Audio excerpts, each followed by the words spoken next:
سر بچے تو کہنا ان کی تذلیل ہے، کہیں میں آپ کو بچے تو نہیں کہوں گا. You are big kids, big adults. 20 سال کے ہو گئے ہیں سارے. جی ہاں، تو اب تک تو آپ کے بچے ہونے چاہیے تھے. آپ اپنے آپ کو بچہ کہہ رہے ہیں نا، تو یہ سب سے پہلی یہ چادر تو اپنے ذہنوں سے اتاریں. ٹھیک ہے، اور ابھی شادیاں نہ کر لینا.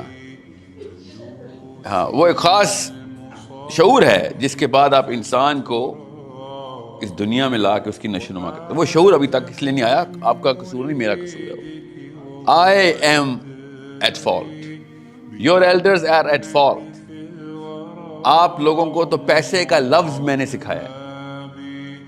اس کی تگ و دو پہ لانا تو بہت محنت کر کے میں آپ کو اس ٹریک پہ لے کے آیا ہوں جس میں آپ کو پیسے کا پجاری بناتا ہوں. ایسے نہیں پیسے کی پوجا آپ نے شروع کی. آپ نے وہ مندر دیکھا ہے، وہ بت میرے گھر پہ دیکھا ہے. آپ نے وہ خشوع اور خضوع دونوں دیکھے ہیں میرے اس بت کو سجدہ کرنے میں. ایسے نہیں میرے بچے پیسے کی طرف گئے. You have seen my eyes light up. ایسے چمک ہے میری آنکھوں میں جب میں نے بڑی گاڑی دیکھی ہے. تو میرے بیٹے اور میری بیٹیوں نے اس گاڑی کے اوپر پوجا کی.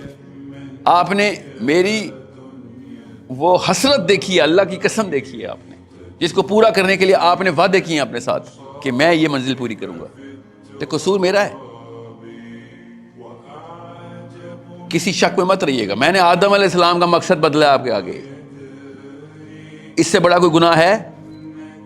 قرآن کی کتاب نازل کی کہ اس لیے جا رہا ہے تو، اور میں نے کہا نہیں، اس لیے نہیں، میں کسی اور لیے اپنے بچوں کو کسی اور ٹریک پر ڈالوں. ایک چیز جس کا اللہ عز و جل نے کہا تھا صرف اس چیز کی فکر نہ کریں، کیا؟ پیسے. یہ صرف میری طرف سے ہے، یہ گفٹ ہے تمہیں. تو جو مرضی کر لے، تجھے نہیں ملے گا اگر میں نے نہیں کہا، اور تو جو مرضی نہ کر، تجھے ملے گا اگر میں نے کہہ دیا. اللہ تعالیٰ نے یہ وعدہ کیا اور ہم نے اس وعدے کو سائڈ پہ کیا. اور اس کا مطلب پتہ کیا ہے؟ رزق کا وعدہ کرنے کی نفسیات سمجھ. یہ واحد کتاب ہے جو رزق کا وعدہ کرتی ہے. اس کا مطلب ہے کہ بڑے کام کر، یہ کام تیرا ہے ہی نہیں.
آپ میں نے دیکھے ہیں نا. ہمارے پارلیمنٹ ہاؤس سے شروع کریں, اس روڈ پہ ختم ہوتے. اپنی اوقات چھوٹی کرنی ہو نا تو ہم اپنے دیکھیں انسان اتنا ہی ہے, یاد رکھیے گا. یہ میرے استاد کا مقولہ ہے, پاکستانی نہیں تھے شاید اس لیے اس طرح سوچ رہے تھے کہ انسان کی اوقات اتنی ہی ہے جتنی اس کے مانے ہوئے خدا کی ہے.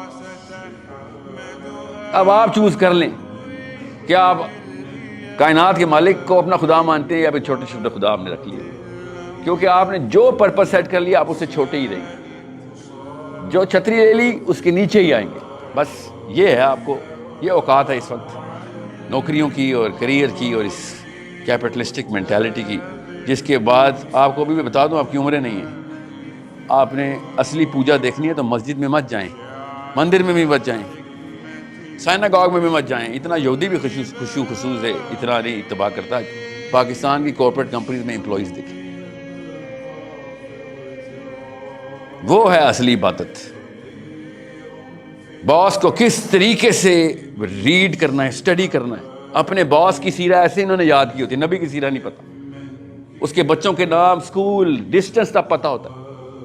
باس لیٹ کیوں آیا, آج دن کون سا ہے, آج اتنے بجے لیٹ پہنچے گا, کیا چیز چاہیے ہوگی اس کو, کس طریقے سے اس کو پریزنٹیشن چاہیے. ویری گڈ, اس کا مطلب ہے پوٹینشیل تھا. ٹھیک ہے, پوٹینشیل آپ کے پاس ہے, ہم سب کے پاس اللہ تعالیٰ نے پیدا کیا. So it is you who's gonna decide کس خدا کی پوجا کرنی ہے. میں پھر بتا دوں, غریب ترین سائنٹسٹ جو ادھار لے لے کے ایکسپیریمنٹ کرتے رہے, ان کی وجہ سے اس وقت ہیومن پروگرس آگے جا رہی ہے. غیر مسلم ہیومن پروگرس آگے لے کے جا رہے ہیں. سو ڈیفینیشنز ٹھیک کریں سکسیس کی.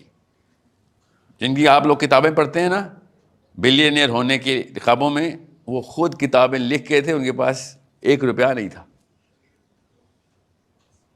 اور ان کی کتابیں آپ پڑھیں اور آپ اس وقت پیسے کو چیز کر رہے ہیں.